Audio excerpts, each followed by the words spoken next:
So mga sangkay, usap-usapan po ngayon itong mga astronauts na nagbiyahe po sa ating kalawakan at mayroon nga po silang matitinding na diskubre. Hello, what's up guys? This is me. We are back dito sa ating YouTube channel, Sangkay Revelation. And today nga po mga sangkay, pag-uusapan po natin ang isa sa mga viral na moment or mga video, mga usapin ngayon na talagang naman kalat na kalat po sa mga balitaan ang patungkol po dito sa apat na astronauts na lumipad mga sangkay sa ating kalawakan kung saan ang dami po nilang nadiskubre. Alam nyo kung ano yon? Malalaman nyo po ngayon. Anyway, bago tayo mag-umpisa, sa mga hindi pa po dyan nakakapag-subscribe sa ating YouTube channel, i-click nyo po yung subscribe button sa babaan ng video na to, i-click nyo po yung subscribe, i-click ang bell, at i-click nyo po yung all. Sa mga nanonood po sa Facebook, i-follow nyo po yung ating Facebook page. Okay, talakayin po natin ito kasi grabe yung pasabog ng mga astronauts tungkol sa kanilang nakita. Apat po ito sila mga sangkay. Actually, kabado po sila kasi wala daw po kasiguraduhan kung makakabalik po sila sa planet Earth o hindi na. Kasi talagang buwis buhay po ang kanilang ginawa mga sangkay. Ngayon, ito po ang mission nila. Nag-release nga po yung NASA ng first images. Mga image po ito from far side of moon na nakita po nito mga astronauts. Ito, tingnan po natin. A live look at what's happening in space right now. Artemis 2 exited the lunar sphere of influence. That's the region of space where the moon's gravitational pull is stronger than the Earth's pull. Now that comes after another historic day in the mission. On your screen right now, the first ever images of the far side of the moon. Now the astronauts in the Orion capsule are now the first humans ever to see that part of the moon Grabe, no? with the naked eye. And that is not all. The crew traveled more than 252,000 miles to get these epic shots you see here. That's the furthest away from Earth any other human being has ever been, and that includes the astronauts on Grabe. Sila po yung nakakuha ng malapitan daw mga sangkay sa moon. Apollo 13, who held the previous record. I'm joined now by CBS News Space. Ngayon, ito yung video niyan mga sangkay. Ayan po.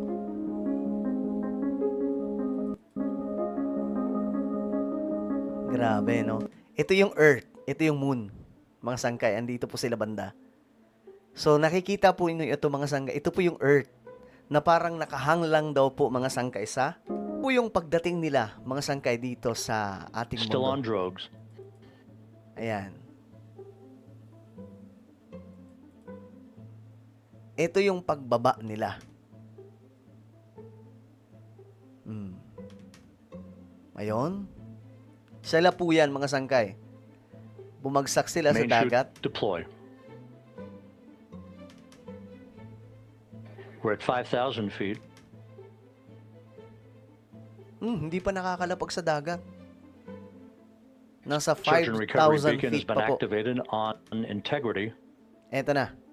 Sa dagat na po ito. And we have 3 good main chutes. Good 3 main chutes, good reefing, good descent rate. And we see 3 good-looking parachutes. Grabe, no?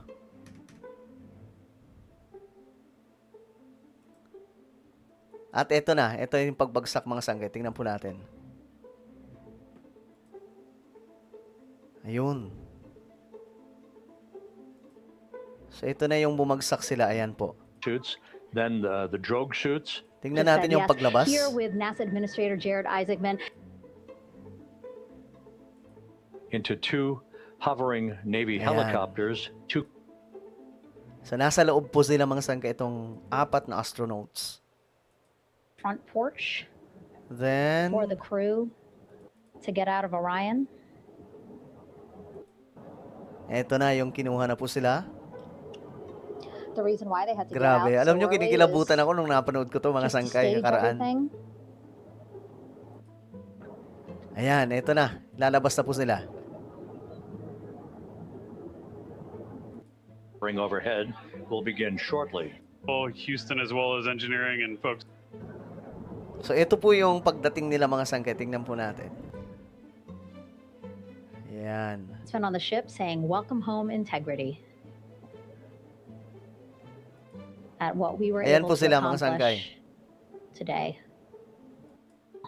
Pure Foods Luncheon Okay, so let's move forward.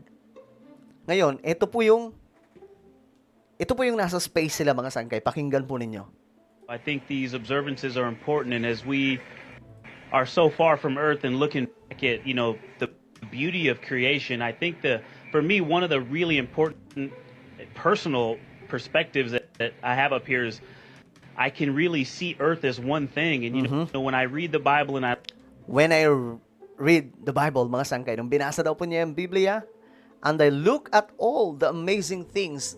look at all of the amazing things that were done for us who were created, it's you have this amazing place, this spaceship. You guys are talking to us because we're in a spaceship really far from Earth, but you're on a spaceship called Earth that was created to give us a place to live in the universe, in the cosmos. I think maybe the distance we are from you makes you think what we're doing is special, but we're the same distance from you, and I'm trying to tell you, just trust me, you are special.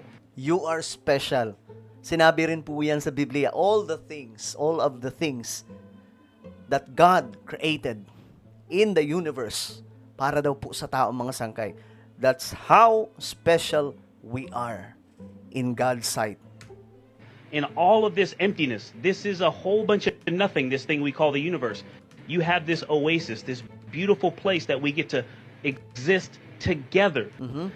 I think as we go into Easter Sunday, thinking about, all the cultures all around the world, whether you celebrate it or not, whether you believe in God or not, this is an opportunity for us to remember where we are, who we are, and that we are the same thing, and that we got to get through this together.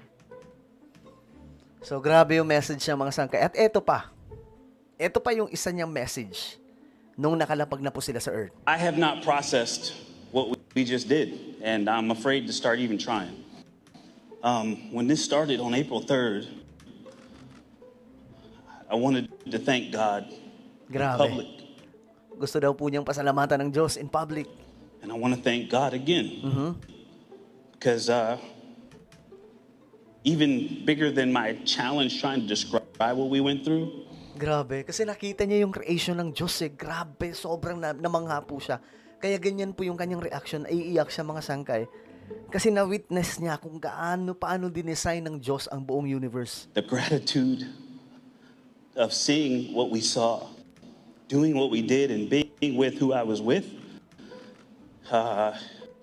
it's too big to just be in one body.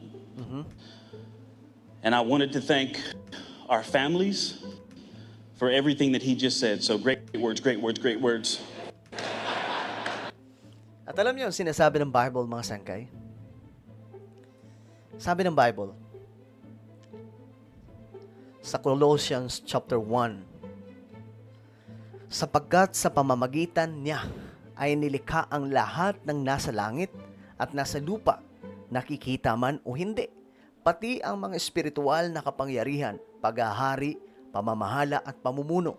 Ang lahat ay nilikha ng Diyos sa pamamagitan niya at para sa Kanya. Siya ang una sa lahat at ang buong sansinukob ay nananatiling nasa kaayusan sa pamamagitan niya. Siya ang ulo ng iglesia na Kanyang katawan. Siya ang pasimula, siya ang panganay na binuhay mula sa kamatayan upang siya'y maging pangunahin sa lahat. Na witness mga sangkay, nakita nila na ganito pala kaganda ang nilikha ng Diyos. At sa Biblia, sinasabi po talaga, lahat ay nilikha ng Diyos. Nakikita man natin o hindi. Ano po ang inyong opinion, guys? Comment down below. Huwag niyo pong kailimutan na i-subscribe yung ating YouTube channel. God bless everyone.